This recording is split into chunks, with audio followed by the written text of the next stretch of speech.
जी नमस्कार, आप देख रहे हैं SD News 24। जी नमस्कार, आप देख रहे हैं SD News 24 बिहार झारखंड जनजन की आवाज के साथ।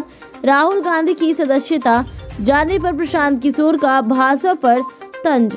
बोले बीजेपी को अटल जी की पंक्ति छोटे मन से कोई बड़ा नहीं होता, को याद करना चाहिए और बड़ा दिल दिखाना चाहिए। प्रशांत किशोर ने बिहार के सारण में राहुल गांधी की सदस्यता निरस्त किए जाने पर अपनी प्रतिक्रिया दी। मीडिया से बातचीत के दौरान उन्होंने कहा कि कानूनी प्रक्रिया का सम्मान करते हुए मुझे ये लगता है कि 2 साल की सजा अधिक है। राजनीति में इस तरह के बयान और टिप्पणी लोग एक दूसरे के खिलाफ देते रहते हैं। भाजपा के लोगों को अपने नेता अटल जी की पंक्ति छोटे मन से कोई बड़ा नहीं होता याद करना चाहिए और बड़ा दिल दिखाना चाहिए। प्रशांत किशोर ने कांग्रेस पार्टी को नसीहत देते हुए कहा कि कांग्रेस के लोगों को पता ही नहीं है कि वे किस लड़ाई में हैं। सिर्फ दिल्ली में संसद तक मार्च करने और ट्वीट करने भर से ये लड़ाई आप नहीं लड़ सकते।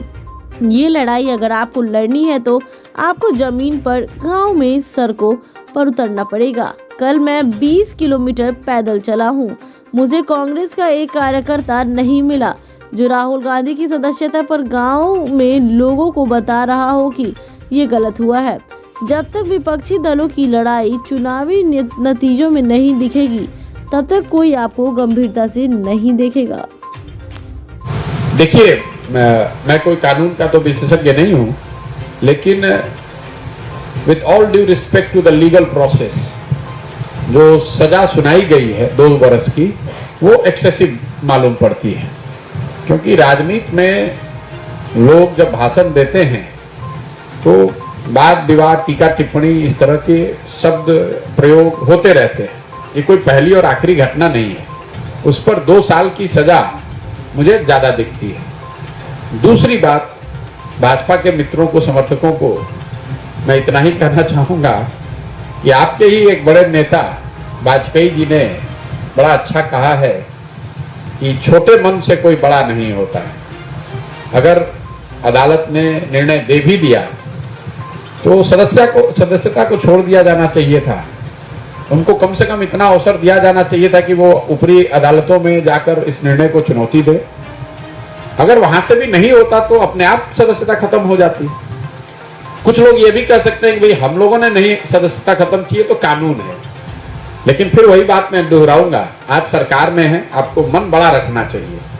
छोटे मन से बड़े नहीं बन सकते हैं, और ये बात मैं नहीं, आदरणीय वाजपेयी जी ने कहा है। और तीसरी बात, कांग्रेस के लिए ये कहूंगा कि आप दुखित हैं, आपको लगता है कि आपके साथ गलत हुआ है, वो ठीक बात है, लेकिन आप पॉलिटिकल पार्टी हैं। मेरा अपना मानना है कि कांग्रेस में ज्यादातर लोगों को आज भी इस बात का एहसास ही नहीं है, समझ ही नहीं है कि what they are up against. उनको पता ही नहीं है कि उनकी लड़ाई किस लड़ाई में वो हैं। आज भी वो समझते हैं कि दिल्ली में बैठ के ट्विटर पे ट्वीट कर देना या पार्लियामेंट तक मार्च कर देना, उससे तो राजनीतिक लड़ाई आप नहीं लड़ सकते। राजनीतिक लड़ाई तो गांव में लड़ी जाएगी, जमीन पर लड़ी जाएगी, गलियों में लड़ी जाएगी, बूथ पर लड़ा जाएगा। जब तक आप वहां पर नहीं दिखेंगे तब तक इस तरह की घटनाओं में आपके साथ ये होती रहेगी, और वो सही है या गलत है। लेकिन राजनीतिक दल के तौर पर आपको विपक्ष की भूमिका सिर्फ इतनी नहीं है कि जब आप परेशान हो तो आवाज उठाइए, इतनी नहीं है कि जब आप परेशानी में हो तो ट्विटर पर आके बोल दीजिए और ट्वीट कर दीजिए और प्रेस कॉन्फ्रेंस कर दीजिए। जैसे पूरे देश में 1 लाख से ज्यादा पंचायत है। कल कितने पंचायतों में कांग्रेस के वर्कर खड़े होकर या बैठकर इस बात को जन जन तक पहुंचाने की स्थिति में है कि भाई उनके लोगों के साथ अगर गलत हुआ भी है तो आपको बताना तो पड़ेगा, आपकी बात लोगों तक पहुंचनी तो चाहिए। तो हम लोग बिहार में बैठे हुए, मढ़ौरा में कल मैं 20 किलोमीटर चल के आया। मुझे तो कहीं कोई कांग्रेस का कोई वर्कर, कोई समर्थक ऐसा नहीं दिखा जो इस बात को लेकर जनता के बीच में हो, रोड पर हो, सड़क पर हो। तो मेरा ऐसा मानना है कि कांग्रेस को या जो भी विपक्षी दल हैं, अगर आपको लड़ाई लड़नी है और आप उसके प्रति गंभीर हैं, तो आपको ये समझना होगा कि ये किस तरह की लड़ाई है और उस तरीके से उसमें प्रयास करना होगा।